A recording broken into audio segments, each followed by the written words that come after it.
El policía que se convertía en nahual. Auténtico relato de rancho 100% real. La siguiente historia que les quiero contar le sucedió a mi padre en su ranchito del estado de Puebla, antes de emigrar a la Ciudad de México. Esa tarde, el sol se escondía lentamente entre las montañas de aquel pobre pueblo, dejando en sombras el paisaje grotesco. La gente que trabajaba en el campo de ese pueblo volvía deprisa a sus hogares. Esto antes de que la oscuridad impidiera ver el camino. Por otra parte, muchos escondían a sus hijos, animales, cosas de valor, así como alimentos. Y todo esto porque una extraña manada de seres infernales supuestamente bajaban del cerro de Puebla para causar estragos en esta humilde comunidad indígena. Aquellos pobres campesinos que se demoraban en llegar al rancho tenían que caminar por largos tramos entre veredas y caminos muy peligrosos. En el pueblo de Acatlán de Osorio, en esa época de los años 60, no se contaba con luz, drenaje y servicios básicos.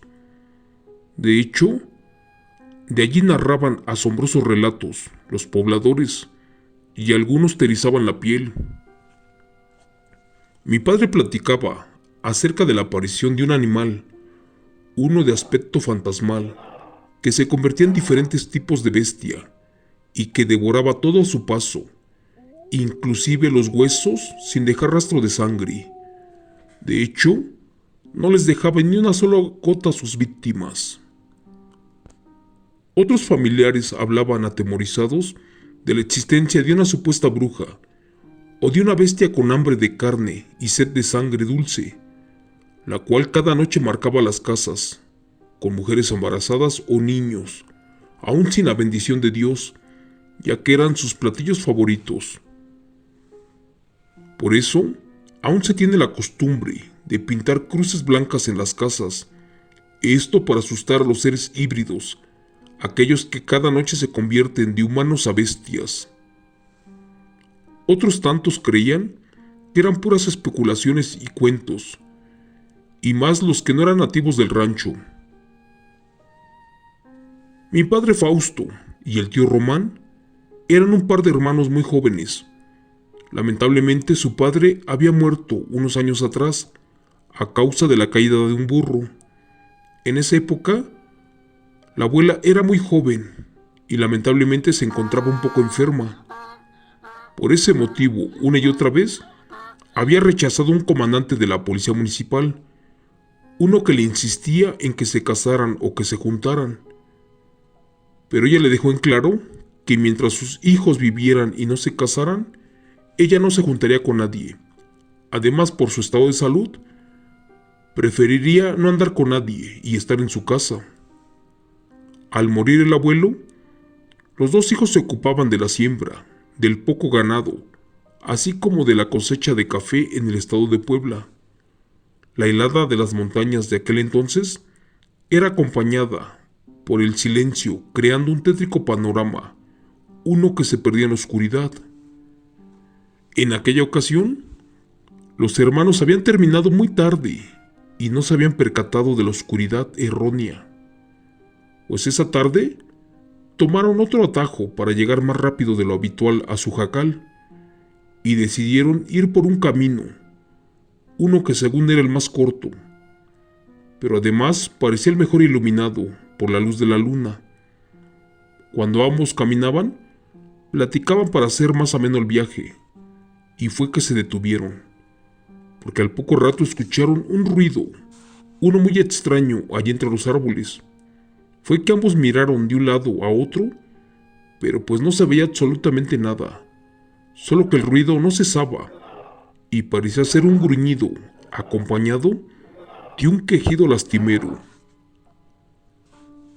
Curiosamente, días atrás, en repetidas ocasiones, se sintieron como observados o seguidos por un animal, uno que desde los árboles leía sus movimientos, pero en ese tiempo nunca los atacó. Los jóvenes, por más que buscaban entre la oscuridad, pues no veían nada. Cuando decidieron largarse del lugar, algo los volvió a empezar a seguir de lejos. Hasta el ruido fue creciendo y parecía provenir detrás de algunas rocas que se encontraban frente a ellos. Cuando se acercaron un poco más para investigar, no daban crédito de lo que ahí sucedía. Ellos miraron algo muy espantados, pues era parecido a un gran perro con cruza de lobo, pero con una potente mandíbula de afilados dientes, un pelaje inmensamente negro y puro, el cual se encontraba devorando algo. Los hermanos temblaron de pies a cabeza y se llenaron de miedo. Cuando intentaron irse sin hacer ruido, aquella bestia parecida a un lobo se percató de su presencia. Inmediatamente se volvió y los miró con rabia. Petrificados miraban lo que aquella bestia devoraba. Cuenta mi padre que es solo el cadáver de una persona, o por lo menos lo que quedaba de ese cuerpo, ya que los restos se encontraban esparcidos por todo el campo, donde la escena era perturbadora. A pesar de haber nacido en el pueblo, en su vida nunca habían visto a una bestia híbrida, así como esta. El abuelo, antes de fallecer, les llegó a platicar que sí existían, pero más del lado de Oaxaca, pero allí en su pueblo no. Mi padre comenzó a volver el estómago, mientras su hermano intentaba correr lleno de pánico. Al parecer recapacitó, ya que no lo podía dejar allí solo. Su miedo creció más al ver que aquella bestia se regresaba hacia ellos, con algunos restos en su boca. Papá intentaba calmar a su hermano para que reaccionara y lograran correr, solo que ya era presa del miedo, y una vez más quedó completamente inmóvil. La situación llegó a tope cuando aquella bestia los olió y se abalanzó hacia el tío. Fue en ese preciso momento que mi papá desenfundó su machete y lo apuntó hacia enfrente, cerrando los ojos y esperando su final.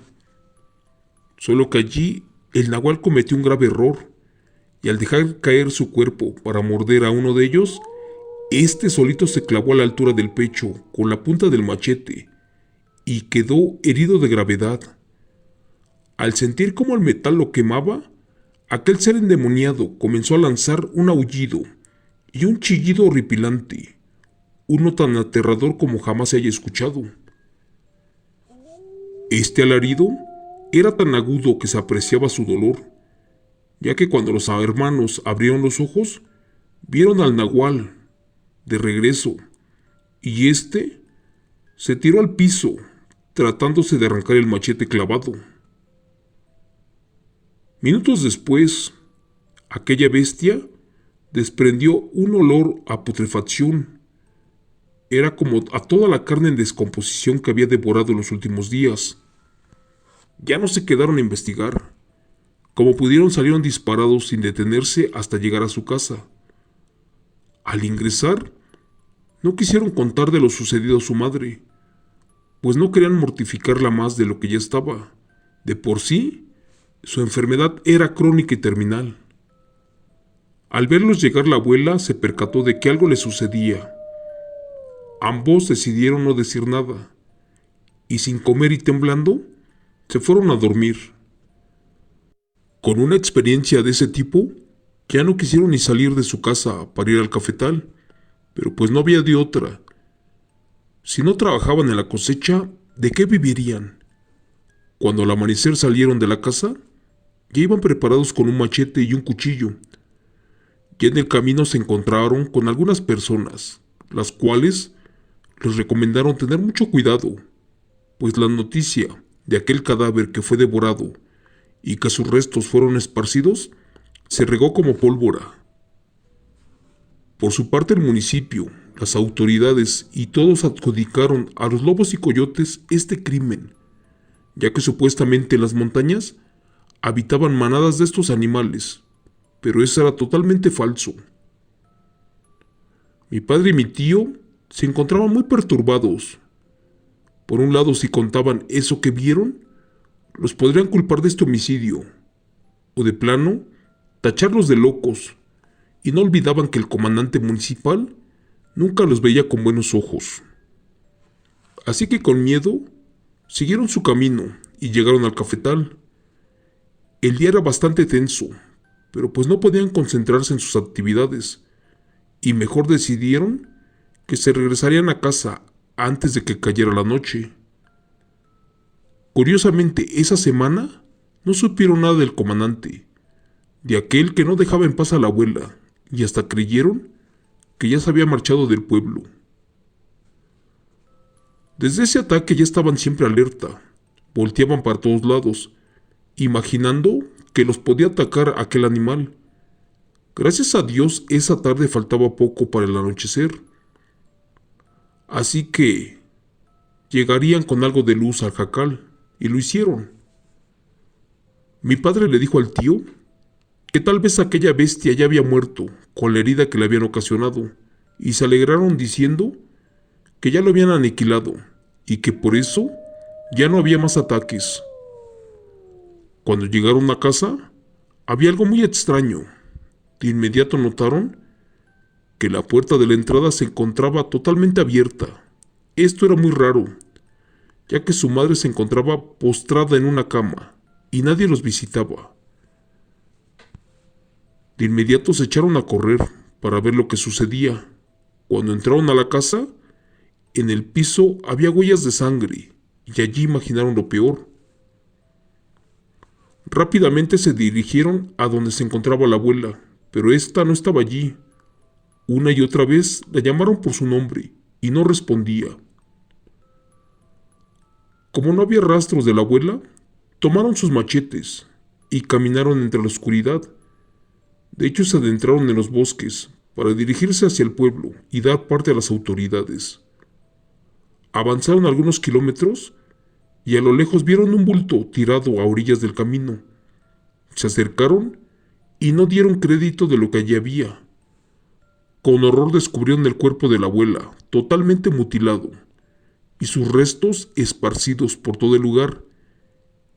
Era como si alguien lo había hecho por alguna venganza. Estaban dolidos y en shock. No podían creer que la abuela estuviera allí muerta, y mucho menos bajo las garras de aquella bestia. Era más su enojo e impotencia que el miedo a que esa bestia regresara y los atacara de nuevo. Papá era el más valiente, así que decidió ir hasta el pueblo para dar aviso a las autoridades. Pero el tío no se quería quedar solo allí, así que finalmente ambos se encaminaron al pueblo. Todo era extraño. No había ningún alma por las calles. Inmediatamente se dirigieron a la comandancia. Cuando llegaron contaron lo sucedido, pero nadie les creía. El comandante del pueblo los tachó de locos, mientras agarraba las costillas como si le doliera algo. Este comandante trataba de correrlos, pero ellos insistían en que los ayudaran a recoger los restos de la abuela, porque un animal malo la había atacado. Esa vez mi padre notó cosas muy raras en el comandante. Y algo le decía que él tenía mucho que ver, porque lo miró raro, y de su camisa brotaba algunas manchas de sangre a la altura del pecho. Mi tío le dijo a mi padre que aquel hombre era muy extraño, y su mirada se le hacía muy conocida, como si lo habían visto antes, pero pues no recordaba en qué lugar. Nadie en el pueblo hablaba cosas buenas de Carlos, el comandante. De hecho, había rumores de que a él lo veían a altas horas de la madrugada caminar en el monte. Como no recibieron la ayuda esperada del municipio, y como el comandante no quiso seguir la investigación, ya por la mañana, mi padre y mi tío hicieron el levantamiento de los restos de la abuela.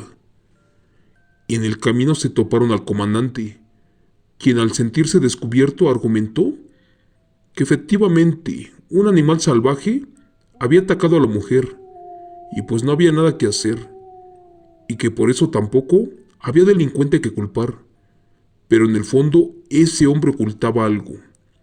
Aquel comandante se percataba más y más de la necedad de mi padre para encontrar al responsable, pero éste le advertía que ya lo dejara así o de lo contrario podían correr la misma suerte.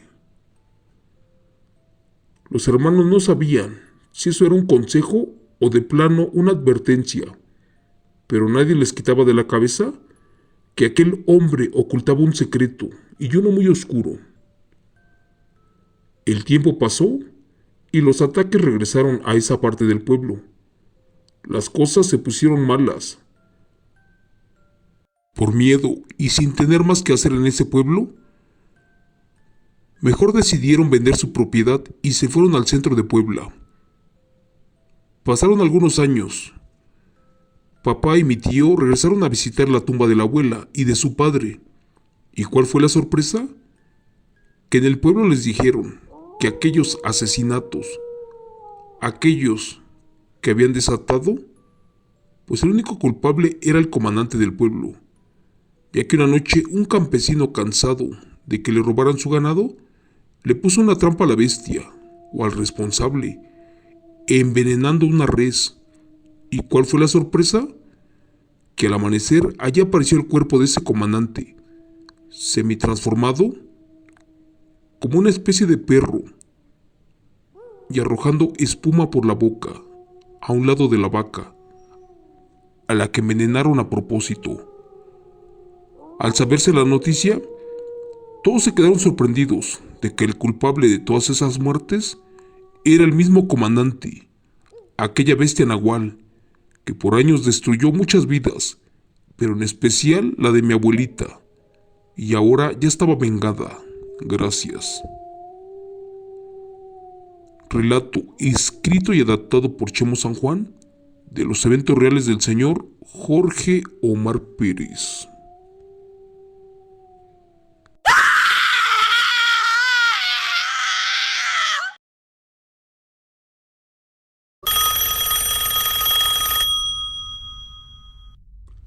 El difunto del teléfono negro. Aterradora experiencia con un policía federal. Al sentir que alguien se metió en una zona prohibida, tomé mi arma. Subí al segundo piso para checar quién me llamaba, pero pues para mi sorpresa, escuché que alguien corrió en esa parte del piso, y esta persona se metía en el cuarto antes mencionado, aquel que no debíamos de abrir. Les juro por Dios que miré una silueta oscura, y después, entre la oscuridad, algo o alguien lanzó un lastimero gemido. Este era como de lamento primero, para después esconderse. Pero pues allí empezó todo lo malo que cuento de este relato, porque primero, ese maldito teléfono no paraba de sonar una y otra vez. De hecho, insistía en que fuera contestado. Furioso me acerqué a contestarlo, pero al momento de revisarlo, con horror descubrí que este no tenía cable. Además, estaba viejo y sin bocina. Dios mío, entonces ¿cómo diablos sonaba cada noche y en altas horas de la madrugada si no servía? Juro por Dios que era una cosa rara, ya que en ese tiempo en que llegamos jamás lo revisamos, y de saber que sonaba cada noche, pues me estremecí y hasta sentí escalofríos. Este fuerte evento nos pasó en la Basílica de Guadalupe, de la ahora Ciudad de México. A mí, al oficial Ortiz y a mi compañero Torres, justo en junio del año 2011, y dice así. Veníamos regresando de combatir al narcotráfico y a la delincuencia organizada en el estado de Tamaulipas. Gracias a Dios, nos dejaron en la Ciudad de México para medio relajarnos. Y qué mejor que cuidar la Basílica de Guadalupe, que es una iglesia o recinto para quien no la conoce. Allí estuvimos cuidándola, eso sí, sin salir a casa por varios días. Estábamos en parejas. De hecho, teníamos todo a la mano, como comida, dormitorios, regadera, baño, y muchas cosas. Nada mal para ese lugar. Un lugar que, a pesar de ser santo, tenía algo muy extraño, pero también muy desagradable. Este lugar nos traía malos recuerdos, porque justamente un año antes un compañero federal de nuestro agrupamiento se había quitado la vida en el baño del segundo piso, al parecer por tantos días de encierro, pero la verdad era otra.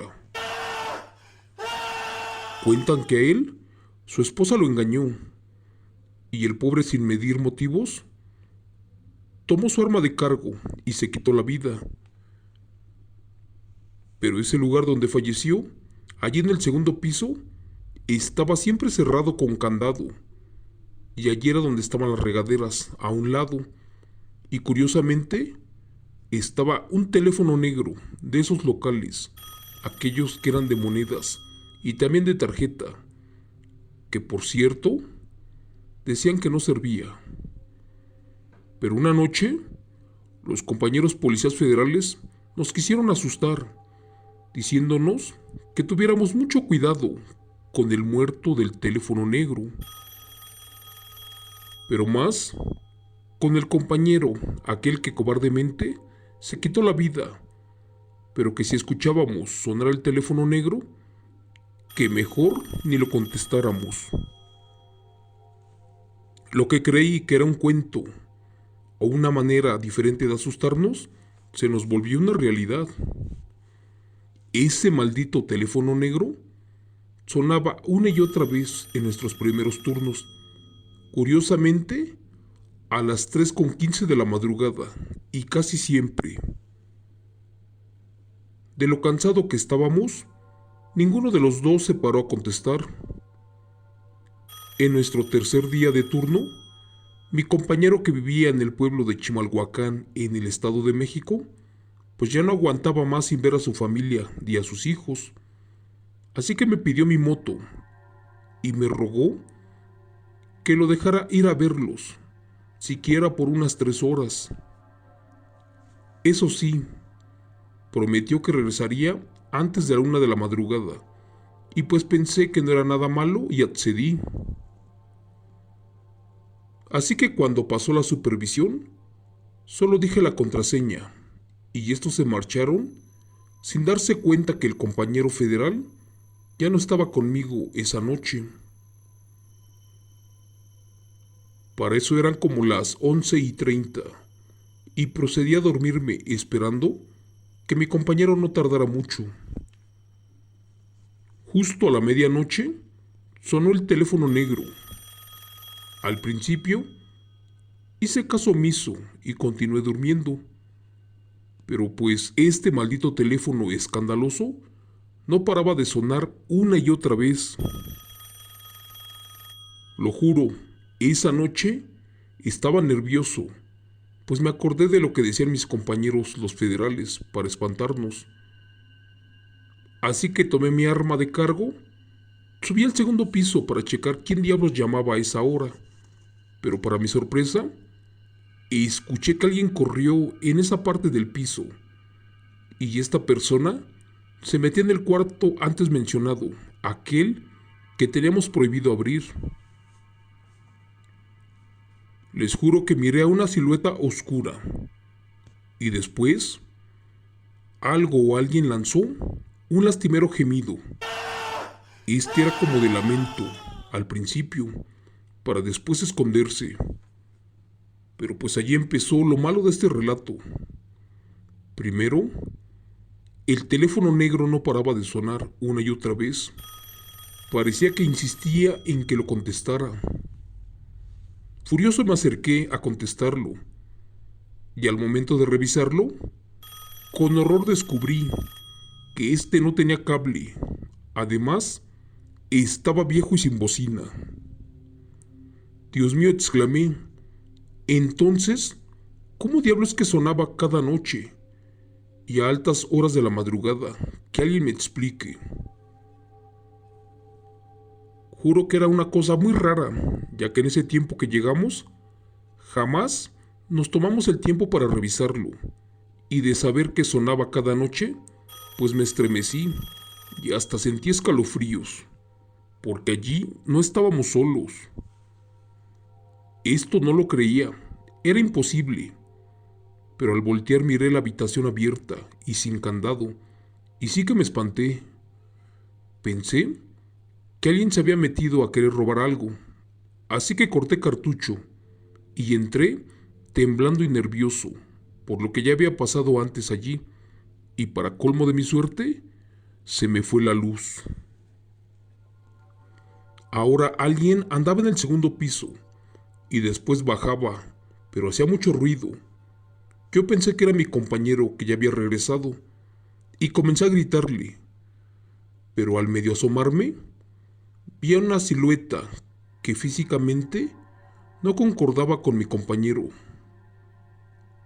Esta persona que estaba allí parada lloraba y se lamentaba del por qué le pasó esto. La verdad, yo tenía mucho miedo, y más sin luz. De hecho, era más difícil investigar. Así que bajé como pude por la escalera, pero pues ya no había nadie. Acto seguido el portón principal se abrió de par en par. Era como si un fuerte viento lo hubiera hecho, pero pues estábamos en el mes de junio. Estaba solamente fresco y no había viento en esos meses. De hecho, tampoco llegaban peregrinos a hospedarse. Estaba solo. Mis piernas me temblaban y fue que empecé a escuchar un llanto, algo así como el lamento de alguien o de algo. Y ese maldito teléfono negro otra vez no paraba de sonar. Estaba a punto de volverme loco porque la maldita luz no llegaba. Y ahora, otra vez ese ruido arriba, allí donde el compañero se quitó la vida. Con decirles que hasta el perro que teníamos, el cual nos hacía compañía, aullaba, pero no quería entrar al cuarto. Era como si tuviera miedo, de algo o de alguien. Parecía que se lo impedían, y por el contrario, este perro como pudo salió y ya no supimos de él. No quise entrar más, así que salí a la explanada o patio de la basílica, y allí permanecí creo por 1 hora. De hecho faltaba poco para las 2 de la madrugada, y el amigo no regresaba. Justo a las 2:15 regresó y me preguntó que por qué yo no estaba durmiendo adentro. Le platiqué lo que vi, con lujo de detalles, además de lo que pasó. Después entramos buscando una explicación lógica de todo esto, pero pues el cuarto estaba cerrado con candado y el teléfono negro ya no sonaba. Mi compañero lo revisó y quedó en shock cuando observó que efectivamente este teléfono no tenía cable y mucho menos tenía bocina. Ya no hablamos más, salimos corriendo y nos quedamos en la parte de afuera. Así que esa madrugada dormimos en la calle. Días después mandamos a hacer una misa y a la semana siguiente mejor pedimos regresar a los operativos en la frontera. Ya no quisimos hablar de esa amarga experiencia, además de espantosa. De hecho era muy rara, y más porque en un lugar santo como esta iglesia, pues que allí pasaran estos eventos, aquellos que me dejaron sugestionado, cosas que difícilmente te explicarás. Así que para terminar les digo que muchas gracias por permitirme compartir esta aterradora experiencia con un difunto, quien fue un policía federal y pasó en la mayor iglesia del país, un lugar santo, pero también con mucha actividad paranormal, uno que está lleno de muertos. Gracias. Relato, escrito y adaptado por Chemo San Juan, de los eventos reales del oficial federal Ortiz.